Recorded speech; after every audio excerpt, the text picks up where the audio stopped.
गरुड़ पुराण 11 अध्याय दशगात्र विधान। गरुड़ जी बोले, हे केशव, आप दशगात्र विधि के संबंध में बताए, इसके करने से कौन सा पुण्य प्राप्त होता है और पुत्र के अभाव में इसको किसे करना चाहिए। श्री भगवान बोले, हे तार्क्ष्य, अब मैं दशगात्र विधि को तुमसे कहता हूँ, जिसको धारण करने से सत्पुत्र पितृ ऋण से मुक्त हो जाता है। पुत्र पिता के मरने पर शोक का परित्याग करके धैर्य धारण कर सात्विक भाव से समन्वित होकर पिता का पिंडदान आदि कर्म करें। उसे अश्रुपात नहीं करना चाहिए, क्योंकि बांधवों के द्वारा किए गए अश्रुपात और श्लेषपात को विवश होकर पिता रूपी प्रेत पान करता है, इसलिए इस समय निरर्थक शोक करके रोना नहीं चाहिए।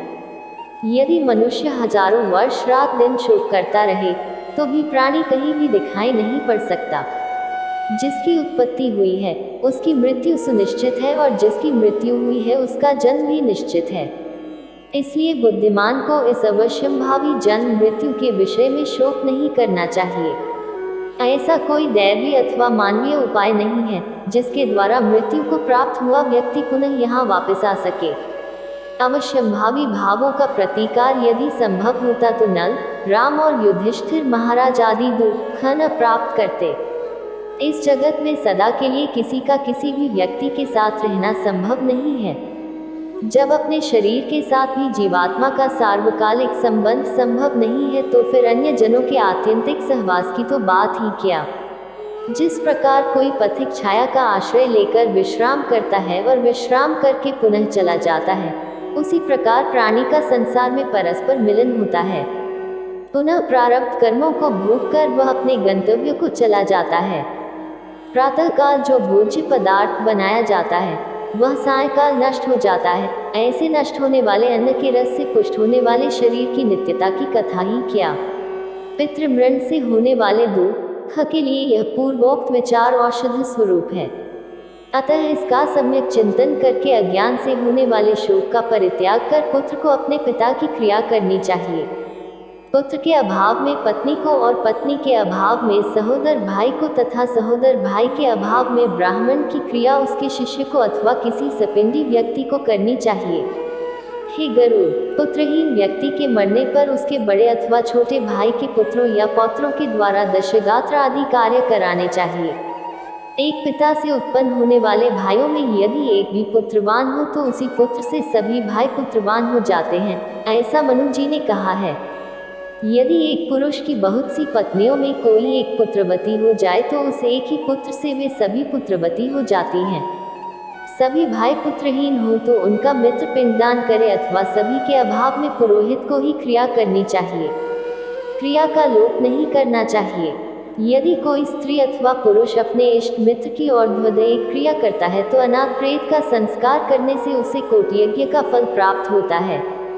हे खग, पिता का दशगात्रादि कर्म पुत्र को करना चाहिए, किंतु यदि ज्येष्ठ पुत्र की मृत्यु हो जाए तो अति स्नेह होने पर भी पिता उसकी दशगात्रादि क्रिया न करे।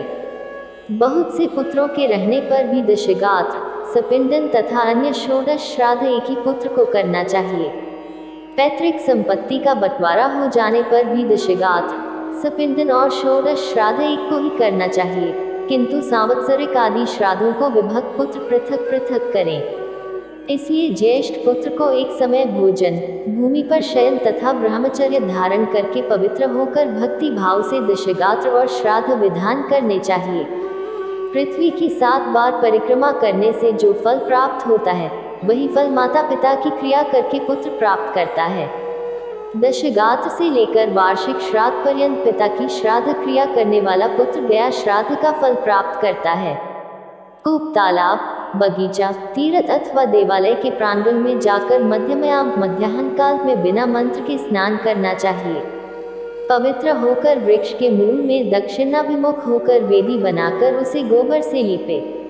उस वेदी में पत्ते पर कुश से बने हुए दर्भ में ब्राह्मण को स्थापित करके पाद्यादि से उसका पूजन करें और अतसी पुष्प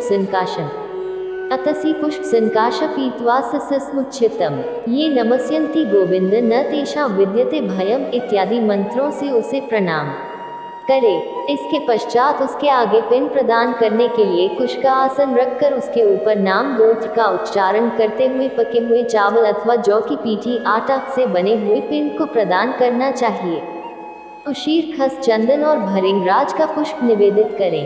धूप दीप नैवेद्य मुखवास तांबूल पान तथा दक्षिणा समर्पित करें।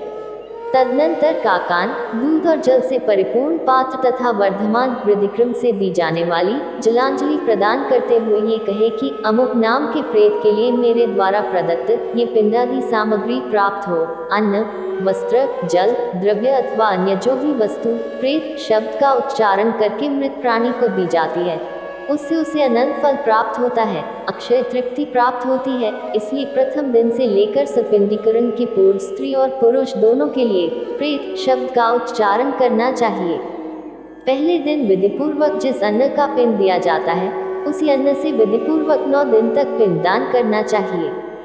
9वें दिन सभी सपिंडीजनों को मृत प्राणी के स्वर्ग की कामना से तैलाभ्यन करना चाहिए और घर के बाहर स्नान करके दूध एवं लावा लेकर स्त्रियों को आगे करके मृत प्राणी के घर जाकर उससे कहे कि दूर्वा के समान आपके कुल की वृद्धि हो तथा लावा के समान आपका कुल विकसित हो। ऐसा कह करके दूर्वा स्मिन्वित लावा को उसके घर में चारों ओर बिखेर दे। हे खगेश्वर, 10वें दिन मांस से पिंडदान करना चाहिए, किंतु कलयुग में मांस से पिंडदान शास्त्रत निषिद्ध होने के कारण मांस उड़द से पिंडदान करना चाहिए। 10वें दिन क्षौकम और बंधु बांधवों को मुंडन कराना चाहिए। क्रिया करने वाले पुत्र को भी पुनः मुंडन कराना चाहिए। 10 दिन तक एक ब्राह्मण को प्रतिदिन मिष्टान भोजन कराना चाहिए और हाथ जोड़कर भगवान विष्णु का ध्यान करके प्रेत की मुक्ति के लिए इस प्रकार प्रार्थना करनी चाहिए। अतसी के फूल समान कांति वाले पीत वस्त्र धारण करने वाले अच्युत भगवान गोविंद को जो प्रणाम करते हैं, उन्हें कोई भय नहीं होता। हे आदि अंत से रहित शंख चक्र और गदा धारण करने वाले अविनाशी तथा कमल के समान नेत्र वाले देव विष्णु, आप प्रेत को मोक्ष प्रदान करने वाले हो। इस प्रकार प्रतिदिन श्राद्ध के अंत में ये प्रार्थना मंत्र पढ़ना चाहिए। तदनंतर स्नान करके घर जाकर गोग्रास देने के उपरांत भोजन करना चाहिए। इस प्रकार गरुड़ पुराण के अंतर्गत सारोद्धार में दशगोत्र विधि निरूपण नामक 11वां अध्याय पूरा हुआ।